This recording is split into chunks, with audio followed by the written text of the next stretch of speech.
Welcome to Qatsyr Harvest. This is episode 32 as we continue our investigation of everything that can be known about Shabuah. Shabuah is the promise of seven, and it is the ingathering which is next to be fulfilled. What we have done to try to understand Shabuah well, and this now is Wookie. He decides that he needs a little refreshment, so I think he's going to drink some of my iced tea. So excuse the interruption. We want to make sure Wookie's comfortable. What we have done to better understand everything that can be known about Shabuah is to look at the way Christianity has corrupted it, because their stain and rubbish that they have piled on this event, the fulfillment of Shabuah, which they claim was fulfilled almost 2,000 years ago in 33 CE, although they actually don't know the date, with the birth of their church, where the sign of it is that people babbled. They yapped in different languages. Of course, one of those languages was not Hebrew, the language that they would have spoken in Jerusalem, and one was not Greek, the language that this message was recorded in. But nevertheless, Peter and Luke in Acts 2 claim that Shabuah, which we know to be a harvest, is the fourth of 7 Moed Mikre. It is an ingathering of mature wheat.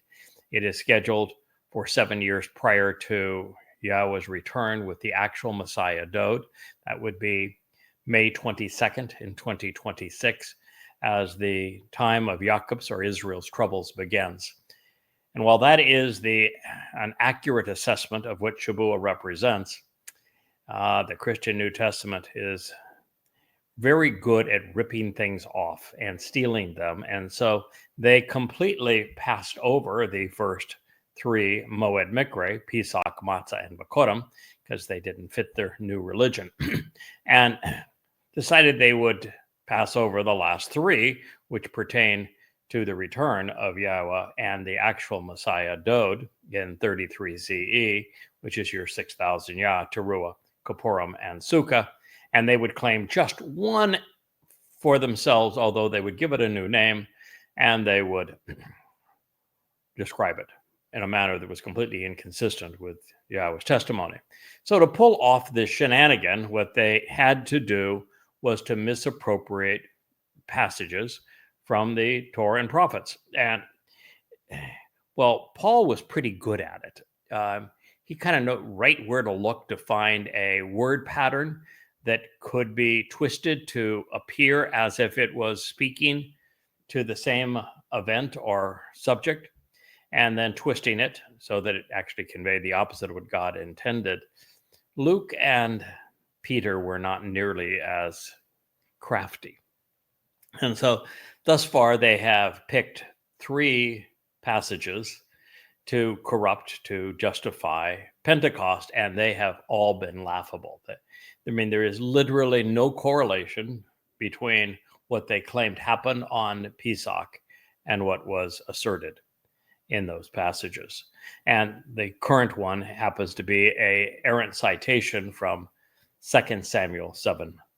And because of that, we are reviewing what God actually said so that you would know it in context. In our last program, the 31st episode of Qatsyr Harvest, I read all the way through Samuel 7, or 2 Samuel 7 in its entirety. So we're just going to pick it up at the end so we can continue to ponder the implications of it, because it's actually quite profound. That the prophecy that Peter and Luke tried to rip off is actually one of my very favorites, if not my very favorite prophecy, because it speaks of Yahweh's enduring commitment to David, to the actual Son of God, returning king, and to Yahweh's love for him as an exemplar of the covenant. And the last of that prophecy reads, "And so I will establish his reign over his kingdom."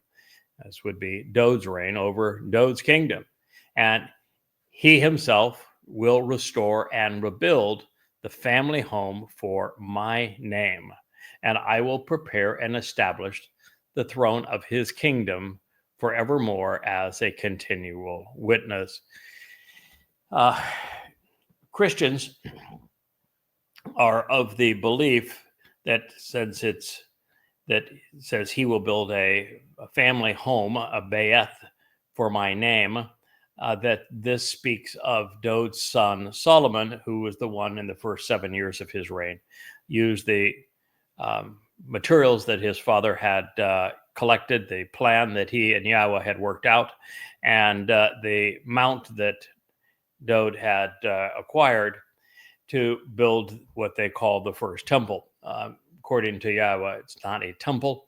It is a family home, a Be'eth for his Shem, for his name. And so they're suggesting that this is Solomon, not recognizing that when this is talking about, I will establish his reign over his kingdom, that can't actually be talking about Solomon. And nor can this reference to building the family home and establishing a throne for his kingdom, it can't be talking about Dod's son Solomon either, because it says forevermore as a continuing witness. So can't be Solomon. And even if it were Solomon, Solomon is not Jesus, so it doesn't fit to Jesus, which is what Peter was trying to rip off to claim that there was this prophecy regarding Dod's heir becoming the Messiah. Of course, it doesn't even mention Messiah, which is another error in the Christian New Testament citation. The reign and kingdom is Dod's reign, and it is Dod's kingdom that Yahweh will establish.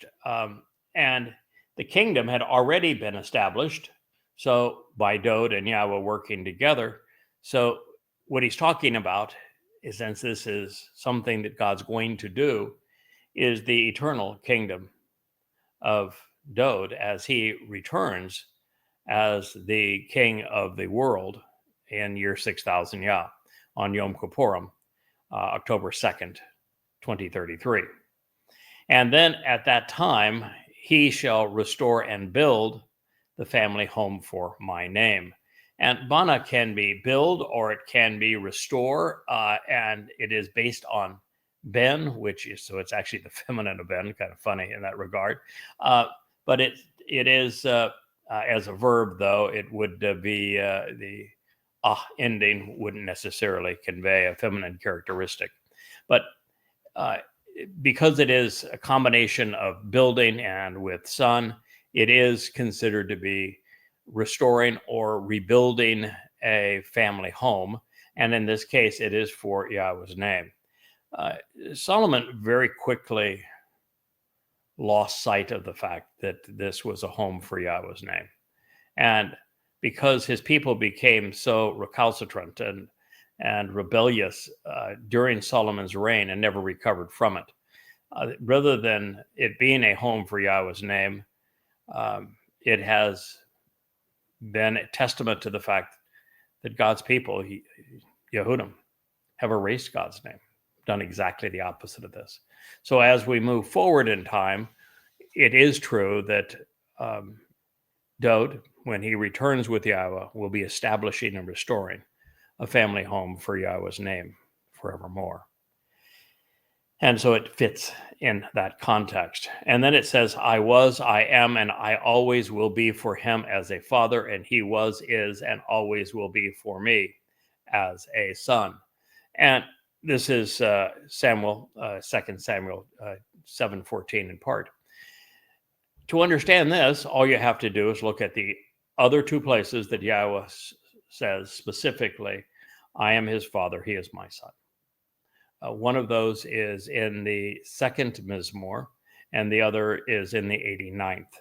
And in both cases, the son is clearly identified as the son is here, because this is Yahweh speaking to Dode, his son, via his associate and the prophet Nathan, who is giving Dode this message. So Yahweh is saying, I will always be for him as a father, and he was and will always be for me as a son. All you have to do is think it through and look at the other two places where at this time, even as these Mizmor were being revealed, literally within the same exact time frame, Yahweh explained who was his son, Dode. So when that which is associated with him is warped and perverted, twisted, such that it is contrary to what has been stated, the one person that has been, whose purpose, whose titles, whose achievements have been warped and perverted, twisted, so that it is now contrary to what was actually stated more than anyone in all of human history, is Dode David. Dode David is the Messiah. He is the Son of God. He is our Savior. He is the returning King. He is the Shepherd. And he is even Elyon in Yah's presence, which means he's akin to God.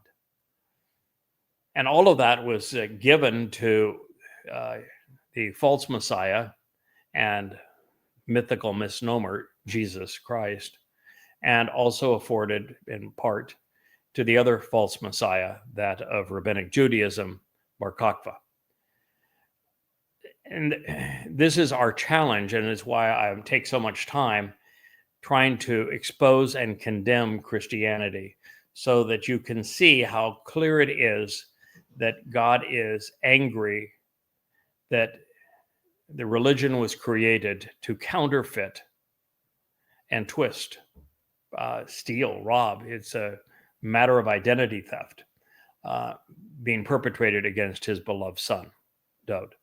And so God is saying here that I know that what has been written about him, and there are hundreds upon hundreds upon hundreds of prophecies about Dode returning to fulfill Pesach, Matzah, and Makodim, and for the collaboration that would lead to the enablement of the covenant. And they are pervasive. They're even written in first person in the 22nd and 88th Mizmor Psalms.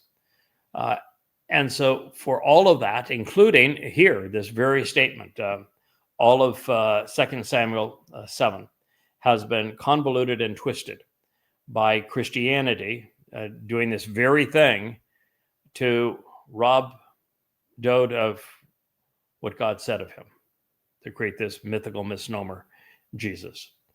So God's saying that when that occurs, I will resolve the dispute against him, and I'm going to vindicate him, that's Dode, deciding with him to expose and issue a condemnation against the staves that are wielded by the rulers of nations, of men, against this fungus and this plague that has fallen upon the descendants of Adam.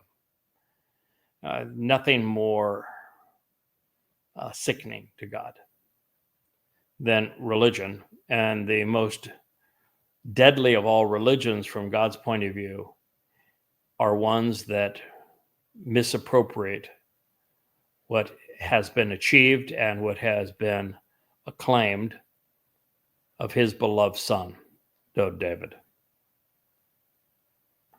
Therefore, God is reinforcing my steadfast devotion, enduring love, commitment to the relationship, and unmitigated favor. This can only be speaking of Dode. It does not speak of anyone else, including Solomon, who went AWOL probably within a decade of the time that he assumed the throne, because he pandered to false gods. And there's nobody else that Yahweh is this loving of, this devoted of, throughout the entire 6,000 year history from the garden back to Eden. And there's only one person actually named beloved, Dode. And there's throughout, particularly the song to Dode, the 89th Mizmor, that Yahweh reemphasizes over and over again, as he does throughout the Psalms, that his love, his favoritism, his devotion, his commitment to the relationship is, extraordinarily steadfast, loyal, dependable as it relates to Dowd, and never will be removed from him, disassociated or diminished regarding him, substituted for another. So none of this can be substituted and given to a misnomer, who, by the way, is not mentioned anywhere. There is no mention of a Bar Kokhba. There is no mention of a Jesus Christ anywhere in the Torah and prophets. And without that, there is no justification for any of the claims made about either of them. He says, as was the case when I turned away from and completely rejected associating with Shaul, whom, to show the proper way, I removed from your presence. It's interesting that Yahowah actually didn't remove Shaul, the people's choice of kings, the more popular individual, from Yisrael's presence.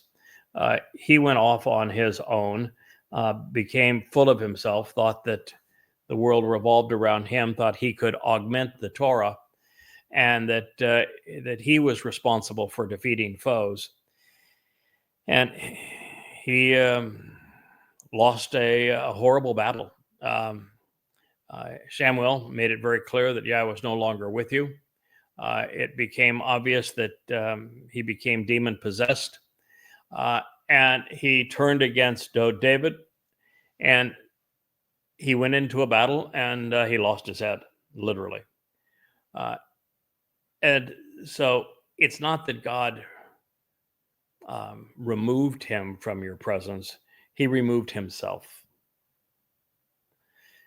The Shaul, however, that also tried to kill Dowd, literally, who was demon-possessed, who was improper in his ways, who was also named Shaul, that Yahweh will remove from human presence by way of completely expunging all traces of his religion, Christianity, is the Shaul who became known as Paul, whom Yahweh says he is the plague of death.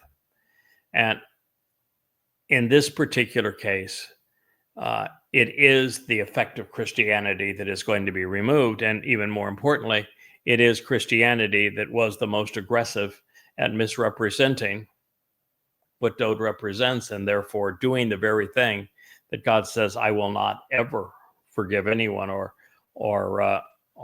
ignore a perversion of his reputation or accomplishments, which is the essence of Christianity.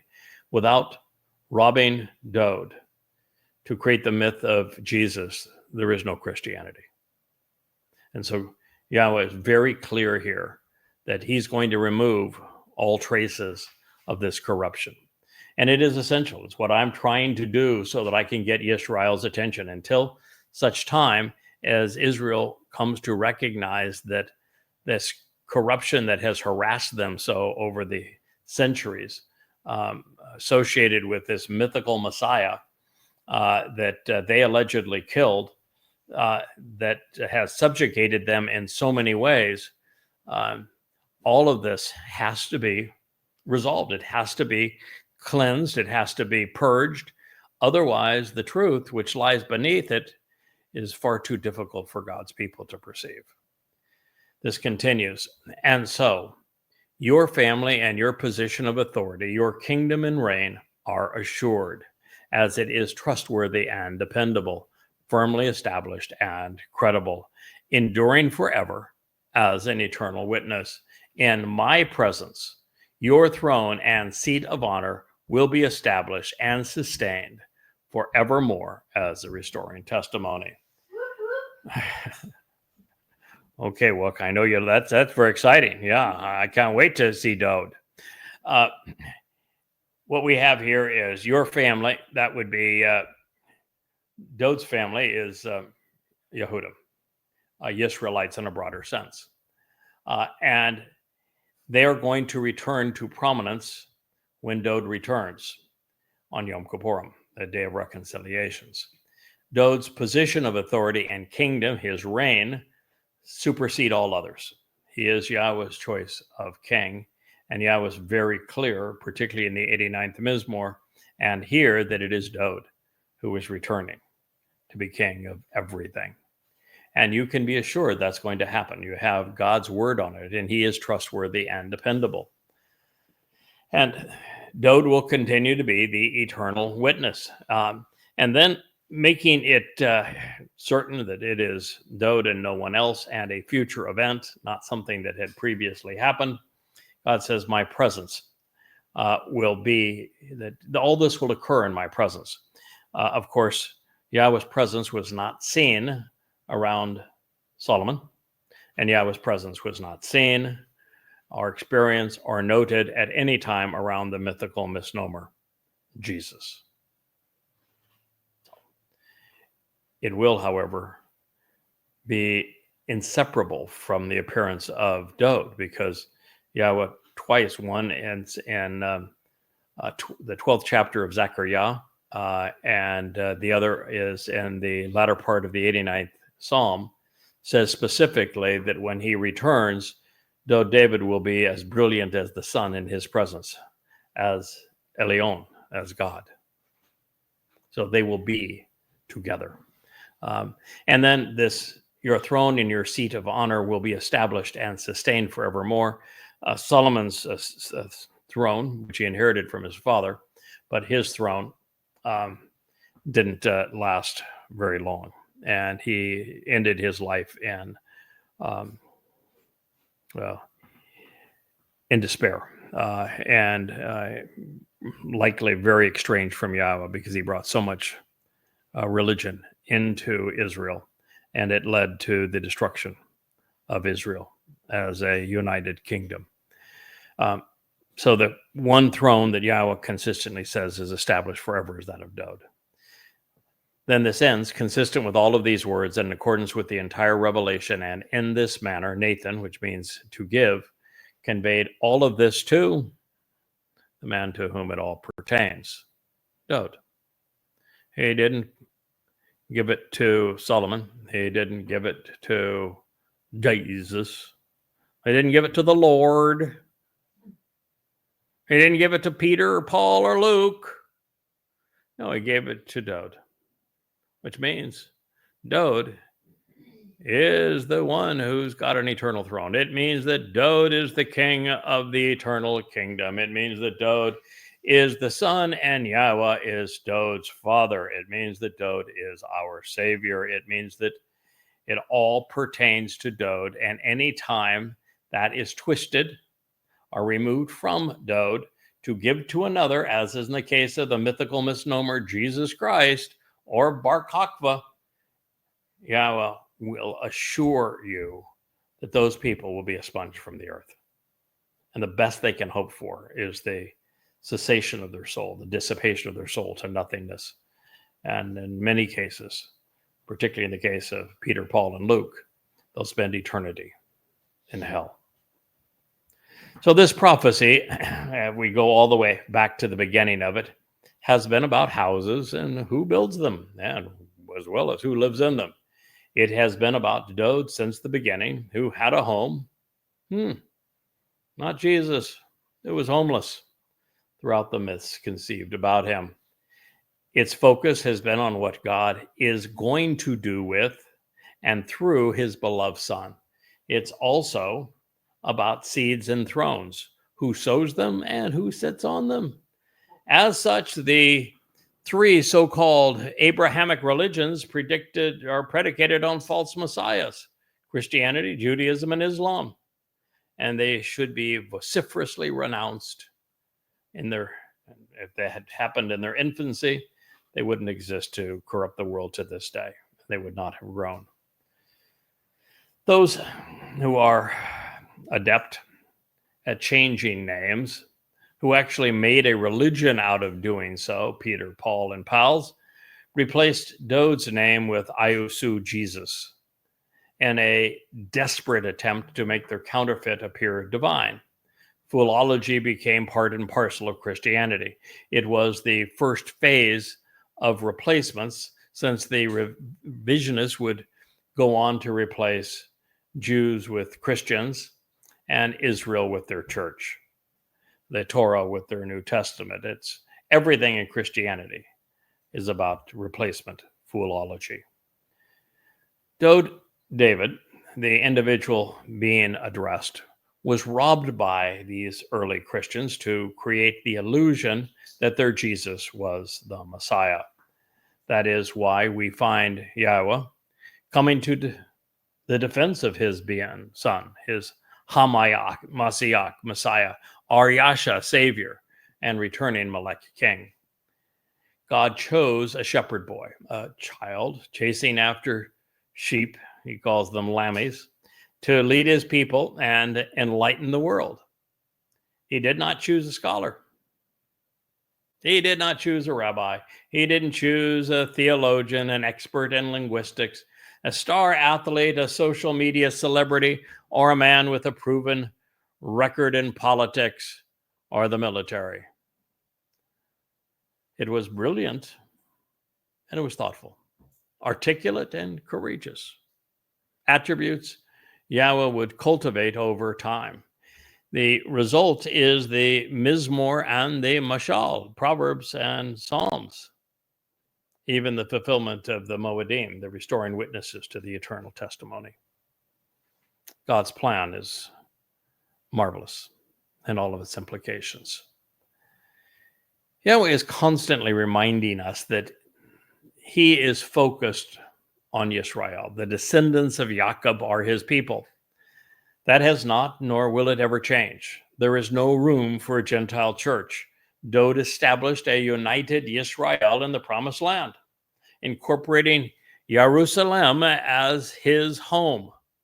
So when Yahweh promised to appoint a place for my people, Yisrael, planting them such that they will never have to move again, he's addressing a time nearly 3,000 years removed from this discussion, when he will return with Dowd and establish the forever kingdom.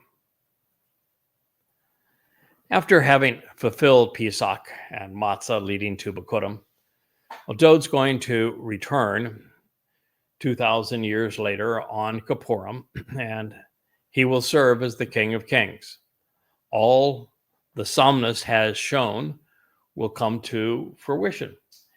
His will be the place of honor, as it is his witness that makes him the most deserving candidate, both based upon his prophecy and his execution of it.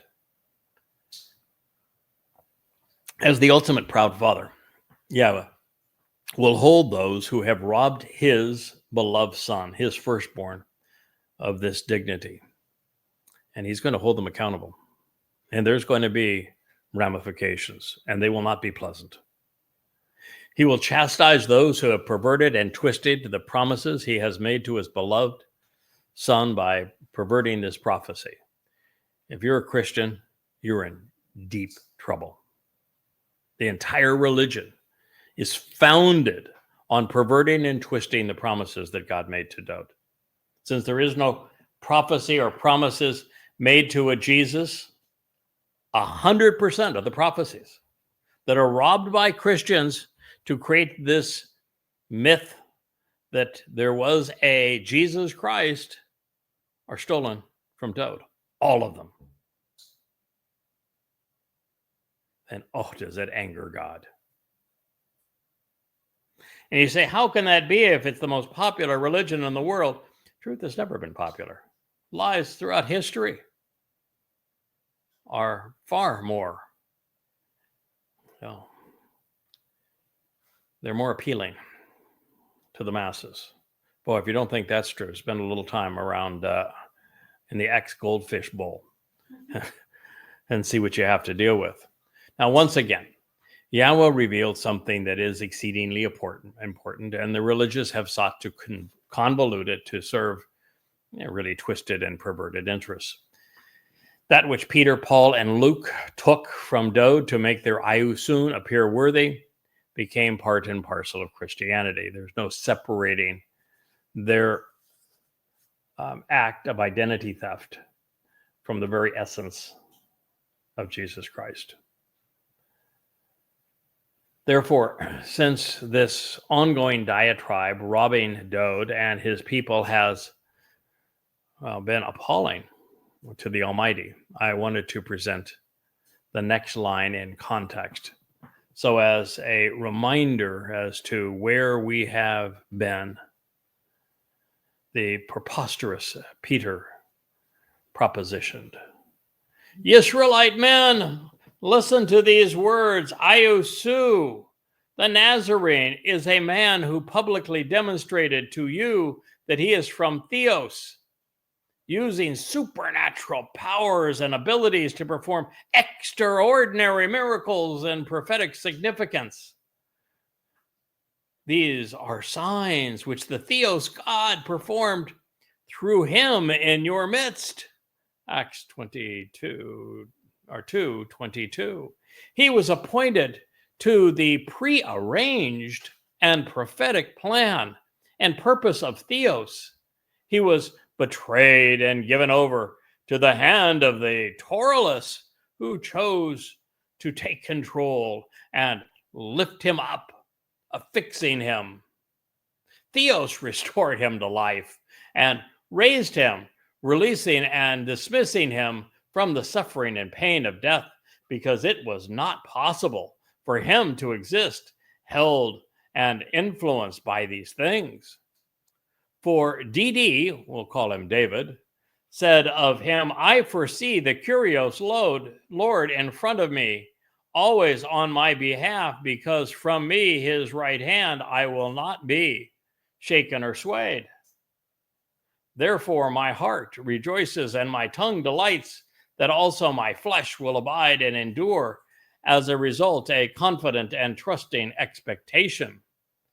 Because my soul will not be utterly forsaken and totally abandoned in Hades, neither will your Holy One be allowed to see decay and decomposition. Reveal and make known to me the way to a complete life of joy and gladness in proximity to your presence. Gentlemen, brothers, it is possible, after all, to say to you an open public discourse, enjoying freedom of speech with regard to and concerning the patriarch David, that he both died and was buried, and his tomb exists among us even to this day. Being therefore a prophet, and knowing that Theos swore an oath that out of the fruit of his loins would sit upon his throne, he foresaw and spoke about the rising up and standing upright of the Christone, because namely, he was not left behind and abandoned so as to remain at Hades, nor did his flesh see decomposition. Acts 2:30 and 31, all the way through, even beginning before that. I'm going to just highlight some of these, the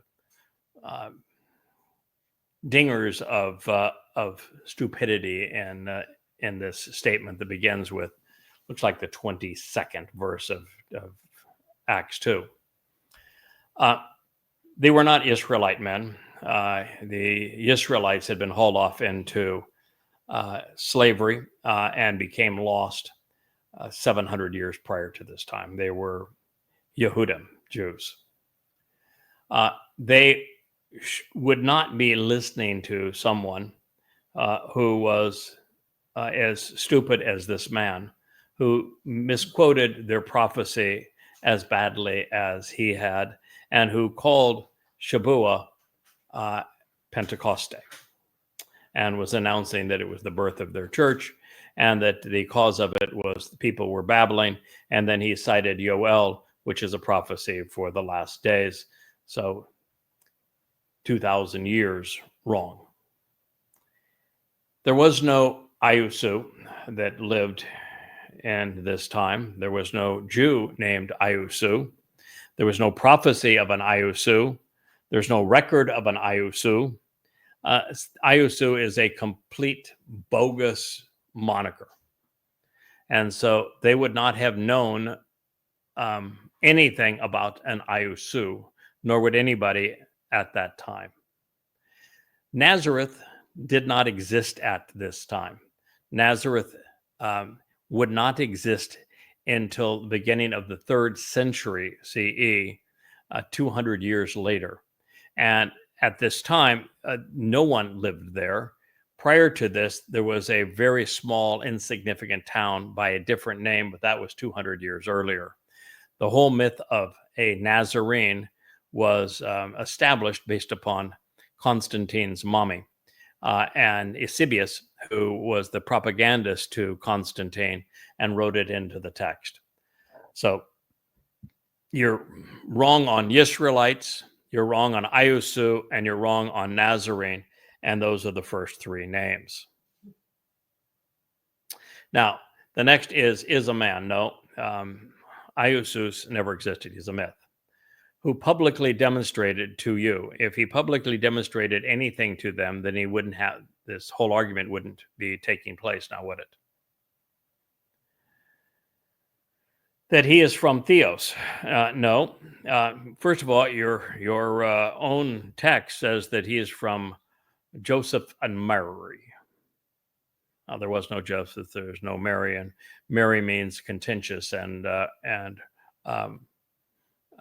rebellious. So I can guarantee you that if somebody's going to be going to perform a role of this magnitude, their mommy is not going to be named Mary. So he is from Theos. Well, how would they? Theos. Theos is a Greek word. El and Elohim are the Hebrew words for God, and God has a name. It's Yahowah. If he's not from Yahowah, then he's not from God. One of the tests in Debarim, where Yahowah tells us how we can tell if something is from him or not, whether a message is divine or deadly, is the use of his name. When his name does not appear, as this is the case in Theos, you know that the text is not from God. This Ayusu, who is a myth, could not be from God, because if he were from God, it would say the same thing as the text we have just read in 2 Samuel, where Yahweh's name is prolific. Using supernatural powers and abilities, Yahweh essentially never uses supernatural powers and abilities to prove the divine inspiration or calling of an individual. Yahweh can, on occasion, and does use miraculous powers, well, to create the universe, for example, to conceive life as another example. And when he took Abraham to see the entirety of the universe so that he would understand in the 7th dimension what God was offering him by way of an inheritance, when he performed the signs that caused Mitzrayim to release his children. But you'll notice that God tries very hard not to be ostentatious. God wants thinking people to come to him based upon the credibility of his words. And so if you're looking for evidence that someone is speaking for God, or that God is speaking through them, the evidence will come through the credibility, the consistency, the accuracy of the words they convey. And that has been true from the beginning. Every word of this is a lie, and since it's a lie, liars don't represent Yahowah. To perform extraordinary miracles and prophetic significance. There isn't a single prophecy that the Ayusu Christu fulfilled. Not one. There's not a single reference to him, not a single act, and that trumped up life that was prophetic. All of the prophecies regarding what happened in 33 CE and what will happen in 2033 CE pertain to Dowd. Now, there are other individuals, such as myself, as the Adamah Parah, the man from Edom, the final Zeroah, and the Bashar herald of Dowd, and the cool voice of Yahowah, the Choder, that God speaks of with prophetic significance, but you'll find them, well, written so that there is actually a prophetic significance. And the reason that Peter, Paul, and Luke never cited a valid prophecy ever in the entirety of the Christian New Testament to validate their claims is because they couldn't find one. And all they could do was misappropriate, misquote, and twist things that God had said about another. And then these are the signs. That is the same lie that Allah promotes throughout the Quran. They denied my signs, except he didn't have any signs. Same thing is true here. There were no signs. You know, if somebody is speaking for God, there is an almost 100% correlation with something that these Twistians have missed. Peter, Luke, and Paul wouldn't have to be claiming that you should listen to the words of Ayusu if Ayusu actually existed and wrote words. They could read them. All of Yahweh's prophets wrote down what they said and what God conveyed through them. And we have books named after them for that reason. And so the very fact that nothing was written by the mythical Ayusu proves that Ayusu didn't represent Yahowah. Had he done so, he would have written in Hebrew, and his message would have been conveyed in his own hand. But it wasn't.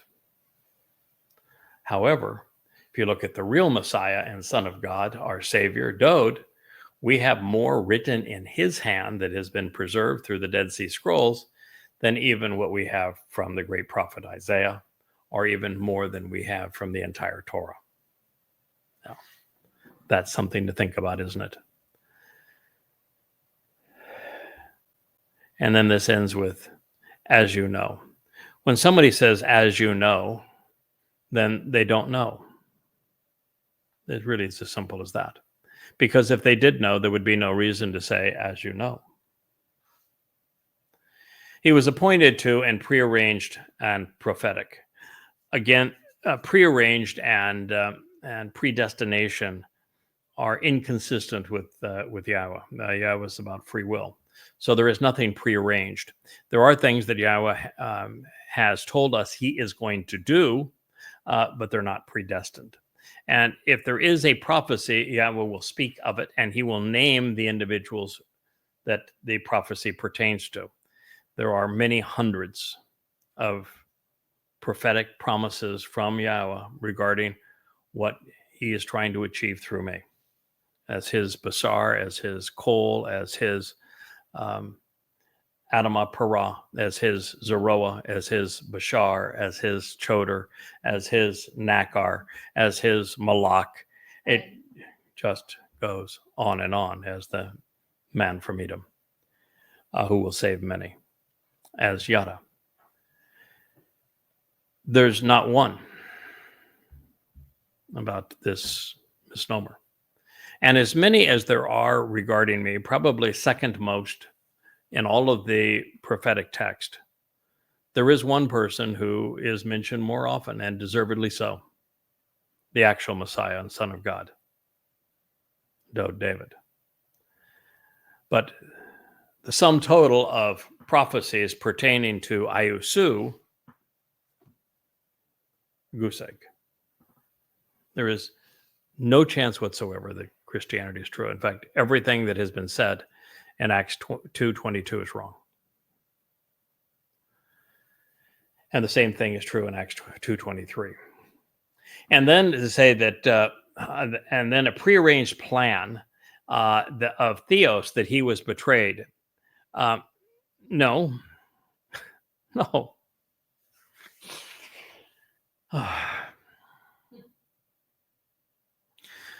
The purpose of Dowd, the Messiah and King, the Son of God, arriving in 33 CE was for him to fulfill Pesach Matzah as the Son of God. He wasn't betrayed to perform it. He wasn't given over to perform it. He wasn't handed to the Torahless to perform it.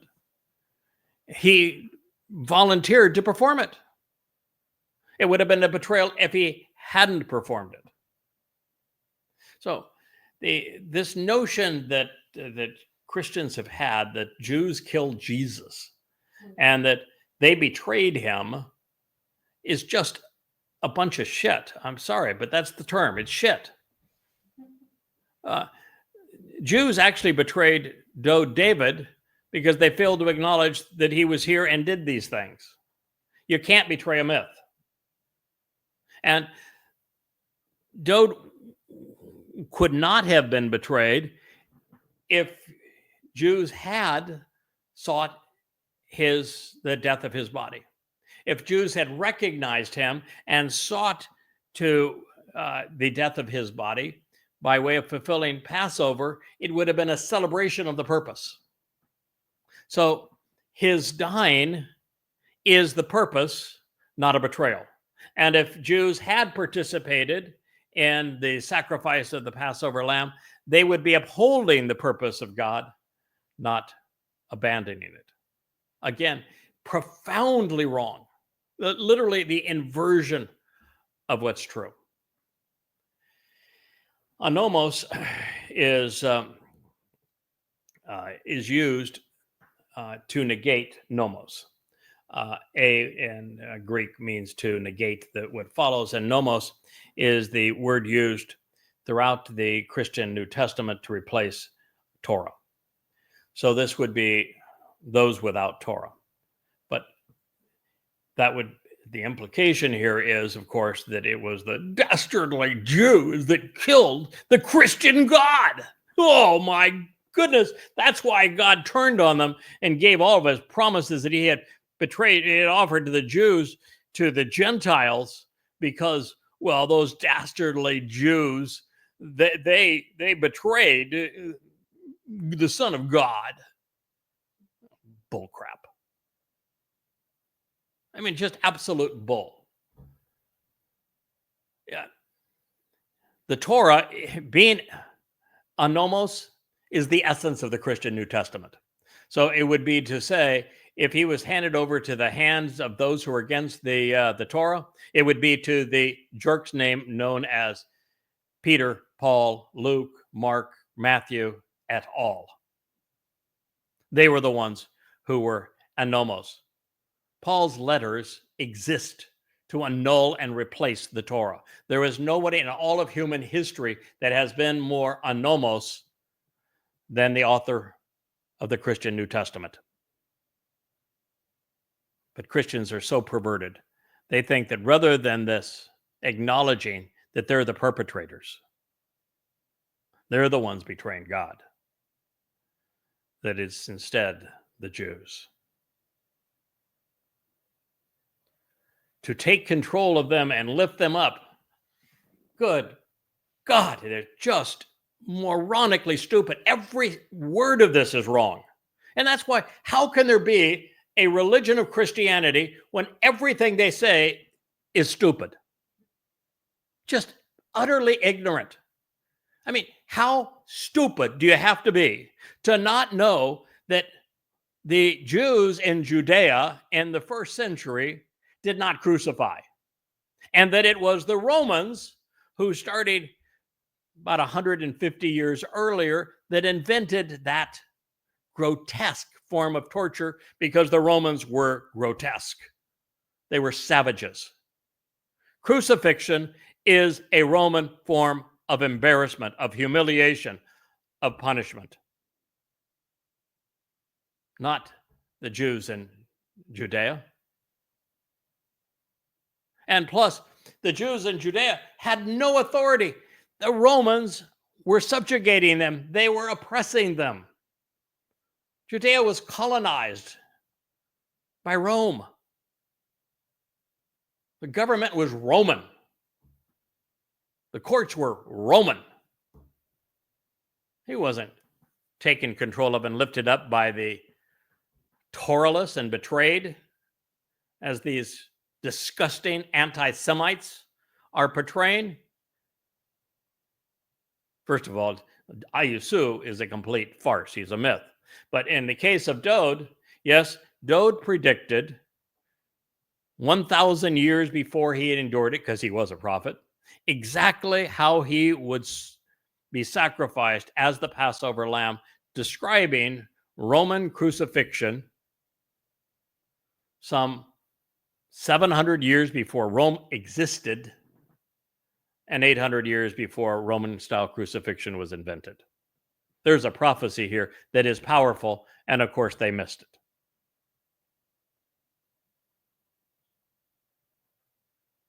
This is just absolute and total verbal diarrhea.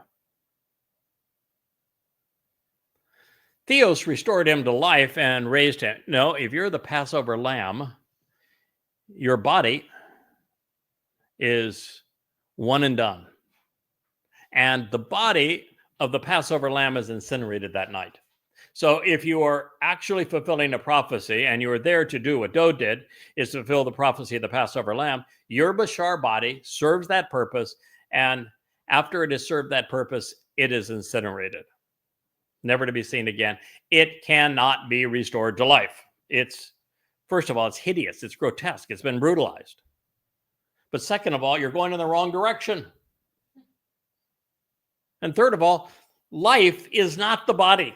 This thing is all focused on, suffering and pain and corruption of the body. The body is absolutely meaningless other than as a symbol of the Lamb. Other than that, it is worthless. It's trash. Have any clue what God is offering through his covenant? It's a transformation from these bodies to being light energy, to being immortal, to being perfected, to being enriched, to being empowered. The body is disposable so that we can achieve those things. Dode wasn't restored to life. His soul was never extinguished. It was his soul that did the ultimate miracle, that carried our guilt to deposit it in Sheol, never to be seen again. And that is Dode's soul, the essence of his life, that returned to Yahowah. There was no resurrection of a physical body. Restored him, releasing him from the suffering and pain. No. Again, absolutely not. God, you'd think that if you're pretending to speak for God, that you would get like 1 word in 10 right, wouldn't you? I mean, if you're going to speak for God, the standard ought to be 10 of 10 right. And so far, there's been, 100 words, and they've got 100 of them wrong. No. Yahowah did not release him from the pain. First of all, Yahweh's name isn't mentioned. That means they're not speaking for him. And he wasn't released from the pain. The pain that Rome inflicted was suffered by the Passover lamb. He wrote all about it in the 22nd Psalm. It was horrific. And the agony of separation with his soul was also endured, and Yahowah didn't shortchange that either. And there was no death. The body discarded. The soul continued. So God couldn't release him from death because he didn't die. Oh, by the way, if you want to pretend that your boy is a god, how in the hell does God die? And if you want to pretend that your myth is a god, then you ought to be worshiping the damn Jews if you claim they killed your God. Because they're evidently a whole lot more powerful than your God. And if that's supposed to be your God, then who was the God that was releasing him from death? I mean, come on, folks. Think some of this through. No, Dod's soul continued to live on, which is what he says. He says it over and over and over again so that we would understand it. His soul continued to exist because it says it was not possible for him to be held and influenced by these things. Actually, it was possible. That's what Yahweh did. He made it possible for Dod to suffer, his body to suffer as the Passover lamb, for his soul to be held in Sheol so that he could deposit our guilt there. All of these things were made possible so that Dod could be influenced by all of them because he volunteered to do so and because the results was so spectacularly beneficial to those of us who understand it and accept it. I mean, do you think for a moment that God is so sadistic that he's going to say, okay, beat the living crap out of him. There's no real purpose. Once you've finished beating the crap out of him, then we'll pretend like he comes back to life. What's the purpose? And they didn't even bother to say, what was he doing when he was affixed? What day was it? If you don't know what he was doing when he was affixed, it's just a ghoulish spectacle. It has no merit whatsoever. If you don't know what he came back from, what's the purpose of matzah? Why speak of Pentecost, but you can't even address in your narrative Passover, unyeasted bread, and firstborn children? Are you that stupid? I mean, really, it's just stupid. Christianity is based on stupid. Uh-oh, Grok gonna get mad at me now. That's the AI. AI at X. Actually, your rules say that I can't call out someone and attack an individual based upon their race or their religion, because I am attacking a myth and criticizing people that, died 2,000 years ago. I'm actually not violating your rules, Rock, or anybody else's. And what I'm doing is incredibly compassionate. It's the single most compassionate thing a Christian has ever witnessed. When somebody has the compassion and the courage to tell you that your religion is based upon a pile of lies and that you're wasting your soul, they're doing you a tremendous favor.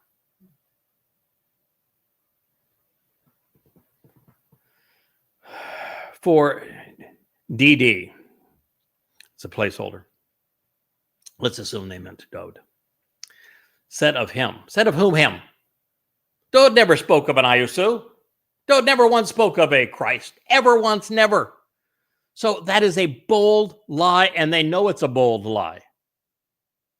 You can't find, I will give you all eternity to search the Mizmor, Psalms, and Mashal Proverbs of Dod. And I will give you $1 billion if you can find a Mizmor or a Mashal where Dod spoke of an Ayusu Christu. Dod said of him, I foresee the Kyrios lowered in front of me always on my behalf, because from his right hand I will not be shaken or swayed. They're quoting here the 16th, quoting is a really bogus term. They are misquoting the 16th Mizmor, and this now has, I see the Kyrios load in front of me. You know how many times Kyrios is, well, it's Greek, but how many times Lord is mentioned in that statement? 0. And you know who is mentioned in the statement? Yahweh. And so Dod is affirming that he and Yahweh are hand in hand, that Dod is Yahweh's right hand, and that he will always be steadfast as Yahweh's right hand. And so Dod is saying, I will never be shaken or swayed, ever. And that is why Dod's heart rejoices. That's why Dod's tongue delights. But in this case, it's not Sarkos flesh that is being mentioned, but Dod's Bashar, herald, that is here to speak of what Father and Son promised and then achieved. That also my flesh will abide and endure. No, good God. They're even quoting, well, pretending to quote, misquoting a Mizmor, which is inspired word of God. And they're saying that my flesh will abide and endure. No, it doesn't. The Bashar expressions about Dod, his witness, will abide and endure. But Dod's flesh, hell no. At the end of his first life, gonzo. End of his second life, beaten to a pulp and then incinerated. No. It's Dod's soul, not his flesh, his nephesh, not his Bashar, certainly not his sarkos, that will abide and endure. And it's his, not Iousu Christus. As a result of a confident and trusting expectation. Because now we've got it right, soul, psyche, will not be utterly forsaken and totally abandoned. Yes, Dod knows, and he's speaking in first person about himself, my soul. It's Dod writing this. It's introduced as a song, lyrics written by Dod. Speaking of my soul, not Iousu Christu, my soul will not be forsaken and abandoned. And it doesn't say Hades, it says Sheol, which is the name of the place. And it actually doesn't infer that his soul will not be abandoned there, because for a while it was abandoned there. It was taking the place of separation for the entirety of Chag Matzah to fulfill the Moed Mikre. But it actually says that Yahweh is not going to allow Shaul, which is written the same way as Sheol, to have his way and pervert the testimony and achievements of Dod.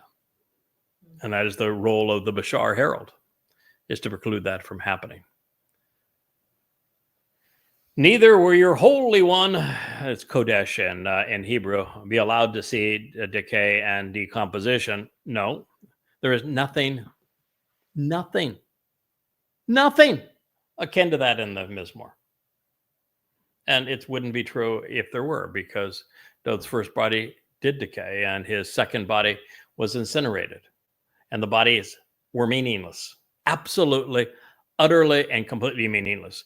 If you're fixated on your body, and if you think, like Muslims do, that they use their bodies to go off and kill non-Muslims, and they use them to rape and do all that sort of thing, that their Lord, their rabbi, is going to reward them with a physical body with a perpetual cock and endless virgins to satiate his carnal desires for having been a really good mass murderer, then you are as stupid as the people who believe the Christian New Testament.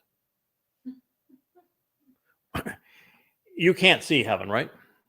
You know why? I'm looking out the window there. I can't see heaven. You know why you can't see it?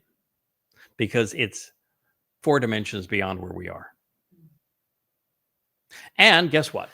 You can't even maximize the experience in the 4th dimension, much less the 5th, 6th, and 7th, with a physical body. A physical body precludes you from leaving the 3rd dimension. So that body has to go bye-bye. The whole concept, by the way, of fire, when Yahweh uses fire as a metaphor, is trying to explain this to you. Fire consumes dead and decaying physical matter, and it transforms it into light and radiant energy. That's the whole concept. Your soul becomes an energy-based being, like light. And therefore, your physical body is utterly and completely meaningless, and you don't take it with you. You can be given one. Actually, you don't even have to be given one. You can transform some of your light energy into matter at a time of your choosing, based upon reversing E = mc squared. But it's by choice, and it doesn't decompose. Reveal and make known to me the way to complete life of joy and gladness and proximity to your presence, why even cite it? If you're going to misrepresent it and it doesn't speak of an Iesu Christou. And by the way, Dode did not need to ask God, nor have I ever asked God to reveal and make known to me the way to a complete life of joy and gladness in proximity to your presence. You know why Dode never asked Yahweh for that? That's the same reason I've never asked him for it. Why would you ask God to give you what he has already given you? What do you think the Torah and prophets are filled with? An explanation from God to live a complete and joyous life in proximity to him. It's the entire purpose of the revelation. To ask God to give you what he has already given you is rude. That says that you don't really give a crap what he's provided.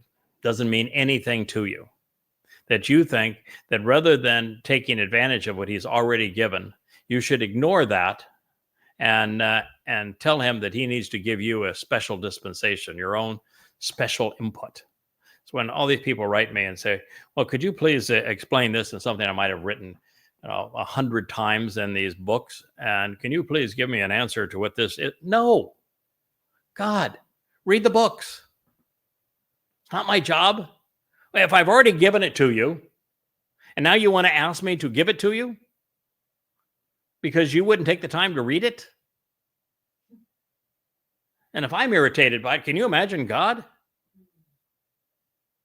Gentlemen, brothers, is it possible, after all, to say to you an open public discourse? Well, it couldn't be open public discourse because there was no recording of this for at least 4 decades after this event. At the very earliest, well, this would have taken place in 33 CE, if it actually took place, and it didn't. And the first written account of it would have taken place in around 73, 4 centuries or 4 decades later, which is the equivalent really of 2 generations at that time. And we don't even have a text that dates to a manuscript that dates to the 3rd century of this. So obviously it's not to you an open public discourse. And no one enjoyed freedom of speech in a Roman province, ever. The Romans were oppressors. With regard to and concerning the patriarch DD, Dode wasn't a patriarch. Abraham, Yishak, and Yaakov were the patriarchs. If I know that, how come he didn't know that? That he both died and was buried. Yes, Dode died at the end of his first life, except it was his body that was buried, and his nephesh soul lived on. And if you were to just think for a moment, if the one that Yahweh speaks of more vociferously than any other, I mean, there's 1,100 references to Dode in the prophets and Psalms. 0, of course, to Iesu Christou, about 700-800 to Moshe. And under that circumstance, and he's the man that's named beloved, the one that Yahweh says, he is my son, I am his father. If Yahweh didn't save Dode, if Dode isn't still alive, his soul flourishing with Yahweh, you know how much hope there would be for the rest of us? 0. So what are they talking about here? They want Dode dead and buried, but they want the entirety of Dode dead and buried. His soul, his body, all of it. Because otherwise, their act of identity theft doesn't work. And that's the whole basis of Christianity. He's a crude counterfeit. And so they believe Peter, Luke, and Paul were so conniving and so dismissive of their audience. They believed that by saying that Dode was DD, was dead and buried, that they could steal his identity, take all of his accolades, all of his accomplishments, everything God said about him that at least fit in the religion. We'll have to ignore the rest of it. And they could create a crude counterfeit and a mythical misnomer based upon robbing him so long as he was dead. So I guess that would mean it would be moral if I find a accident in the street and there's a couple of dead bodies and I dig into their pockets and I find a purse and a wallet and I steal their identity and I pretend to be those individuals and I rob them of everything that they have because they're dead, it's okay. That's the point here, isn't it?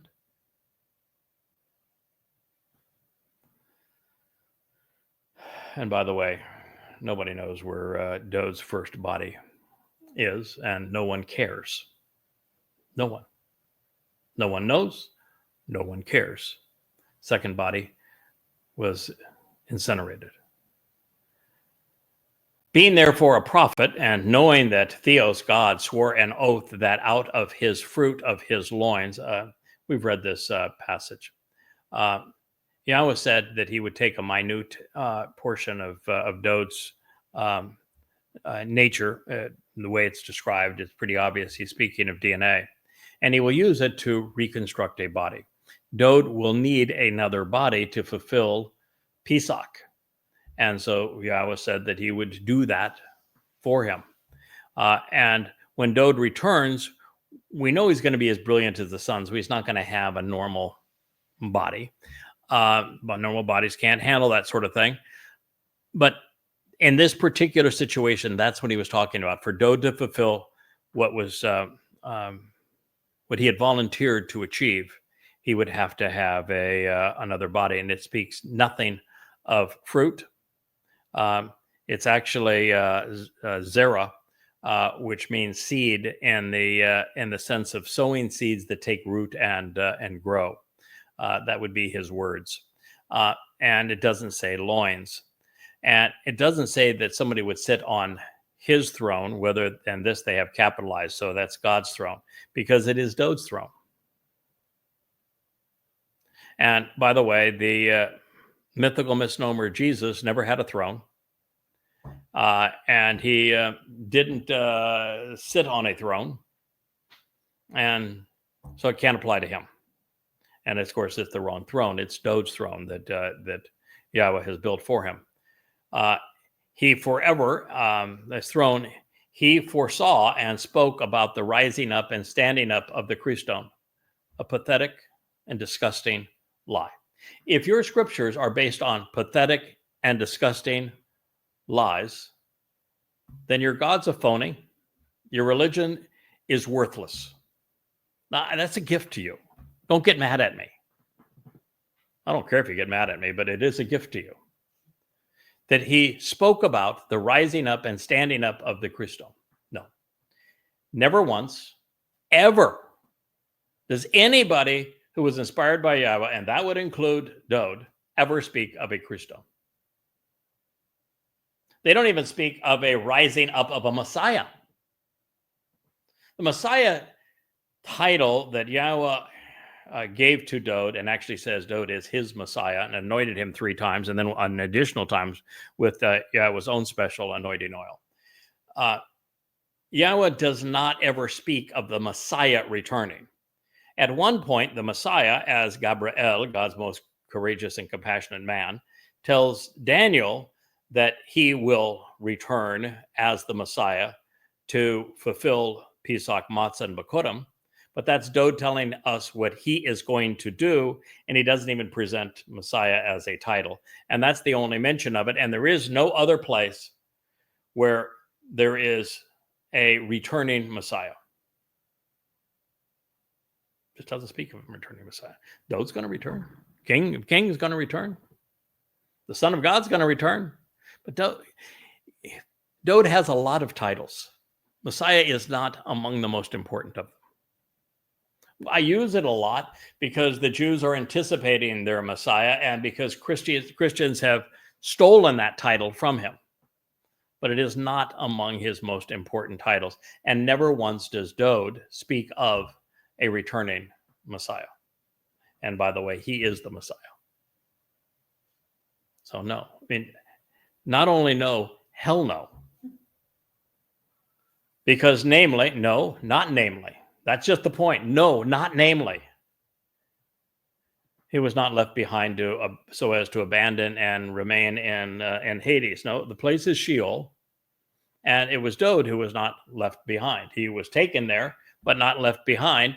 And he is not to say that this is addressing, and that Dode was addressing a Christone who, namely, he didn't name, is just pure insanity. This isn't even a good job of pulling off a fraud. Nor did his flesh see decomposition. Unless the flesh goes bye-bye, then he's not the Passover lamb. And the decomposing flesh is meaningless. Ever meaningless. And I don't think you could have a more decomposition in terms of utter ruin of one's flesh than what the Romans did to those victims that they crucified. So that's Acts 2:30 through 31. So now, demonstrating that my assessment continues to be accurate regarding the realization that this cast of contrarian characters was used by the Roman Catholic Church to concoct a malignant melody to take what was said of Dode on these occasions and apply it to the counterfeit Iousu Christon, now known as Jesus Christ. Shimon's incredulous monologue resumes, and I will share this with you, and then we'll pick up this text and our family hour tonight. This Iousun, but there was no Iousun. Can't be a this Iousun, and previously he was a Christon. This Iousun, whom Theos, there was no Theos. And if you don't know Yahweh's name, then you most certainly don't know who Dode is or what he did. Raised up, which all of us exist as witnesses. Therefore is the right hand of Theos lifted up and exalted.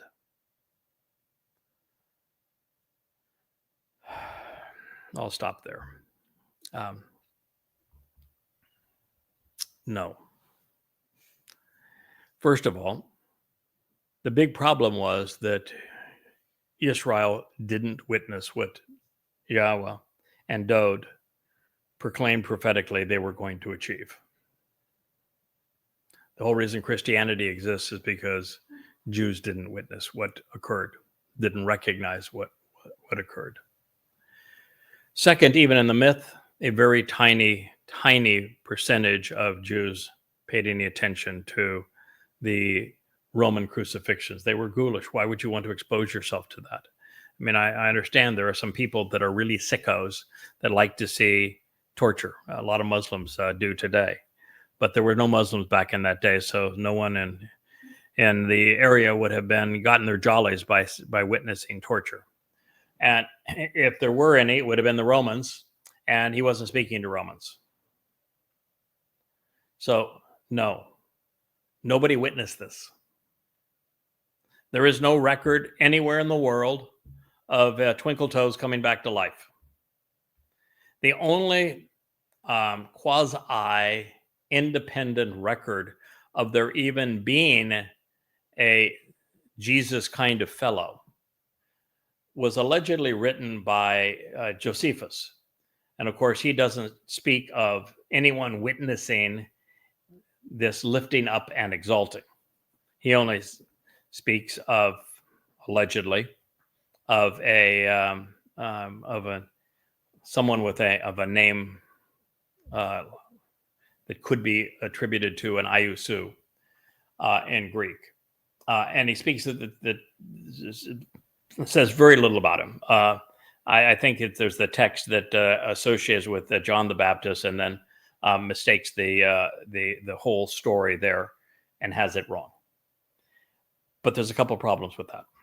First of all, there's nothing that you could base a religion on, nothing there to verify anything. And Josephus was a scumbag, a complete and utter traitor. In fact, his most famous story is what happened at Masada, and we now know it was a complete lie.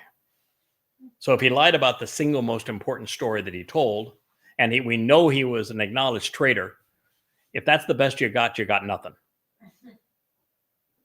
And also, there is no Latin version of Josephus' text that has ever been found. All we have is a Greek version, a translation of it, and it dates to the 5th century. And guess where it came from? Roman Catholicism's Eusebius's dirty hands. It's Eusebius that crafted that pathetic acknowledgement. There is no dating of a manuscript that even appears, as I say, prior to the 5th century. And it is even then a translation. So it is not a contemporaneous record. The furthest from it, 500 years dated, errant in its text, inconsistent with the Christian myth, 2 or 3 lines long. And it comes from Eusebius, who's the person who was the most aggressive at copy editing the Christian New Testament to make it work for the Roman Catholic Church. And the man was a traitor whose most famous story turned out to be a complete lie. And that's the best they got. So let me remind you, you got nothing, because the text of the Christian New Testament is verbal diarrhea. It is revolting, intellectual trash. And that's the best news I could bring to you, Christians, because I can free you from that counterfeit and fraud and point you in the right direction so that you might know the truth and enjoy the benefits of the covenant. Well, I thank you for listening. Wookie is now snoring, but he thanks you too. This is Craig Winn, and this has been the 32nd edition of Qatsyr Harvest on Shavuot. Thank you for listening.